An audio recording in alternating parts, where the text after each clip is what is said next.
గుంటూరు తూర్పు ఎమ్మెల్యే నజీర్ అహ్మద్ మాట్లాడుతూ కూటమి ప్రభుత్వం ప్రజలది. ఈ ప్రభుత్వం ప్రజల ఆంక్షలకు ముందుండి తీసుకువెళ్తుంది. 100 రోజుల్లోనే మా ప్రభుత్వం హామీలు అమలు చేస్తూ వస్తుంది. పట్టభద్రులు ఎమ్మెల్యేను రాజాను గెలిపించాలని ఆయన అన్నారు. నమస్కారం. మార్చి 2025లో జరగబోయేటువంటి పట్టాభద్రుల శాసన మండలి ఎన్నికలకు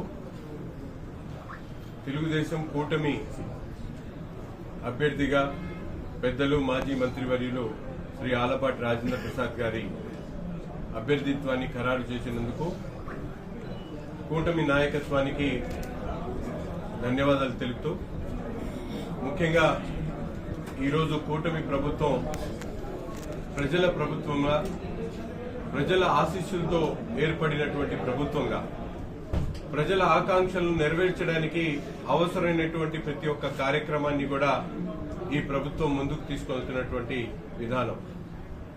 గత ప్రభుత్వంలో ముఖ్యంగా రాష్ట్రంలో నిరుద్యోగత పెరిగిపోయి చదువుకున్నటువంటి విద్యార్థుల దగ్గర నుండి ఉద్యోగస్తులకు జీతాలు చెల్లించలేనటువంటి దౌర్భాగ్య పరిస్థితుల్లో ప్రభుత్వాన్ని నడిపినటువంటి పరిస్థితులు.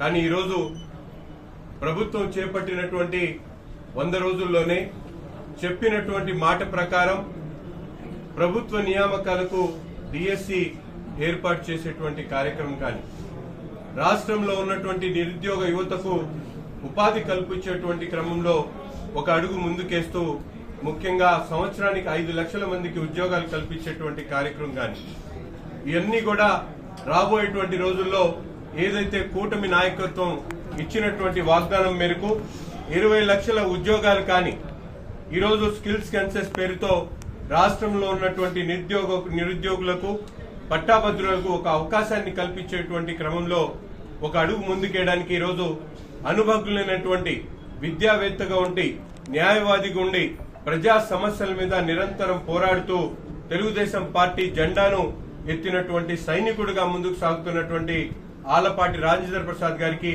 ఇటువంటి అవకాశం పార్టీ ఖరారు చేయడం, ఈ రాష్ట్రంలో ఉన్నటువంటి పట్టాభద్రులకు, ముఖ్యంగా గుంటూరు కృష్ణా జిల్లాలో ఉన్నటువంటి పట్టాభద్రులందరికీ కూడా రాబోయేటువంటి బంగారు భవిష్యత్తుకు, స్వర్ణాంధ్ర నిర్మాతానికి ఒక పునాదిగా మేమందరం కూడా భావిస్తూ, తప్పకుండా పట్టాభద్రులందరూ కూడా నవంబర్ 6వ తారీఖు వరకు జరగబోయేటువంటి ఎన్రోల్మెంట్ ప్రాసెస్ లో ప్రతి ఒక్కరు కూడా పాల్గొని ఓటు ఎన్రోల్ చేసుకుని తద్వారా రేపు జరగబోయేటువంటి ఎన్నికల్లో ఆలపాటి రాజేంద్ర ప్రసాద్ గారిని అఖండ మెజారిటీతో గెలిపించాలని చెప్పి ప్రతి ఒక్కరిని కూడా కోరుకుంటా ఉన్నాం.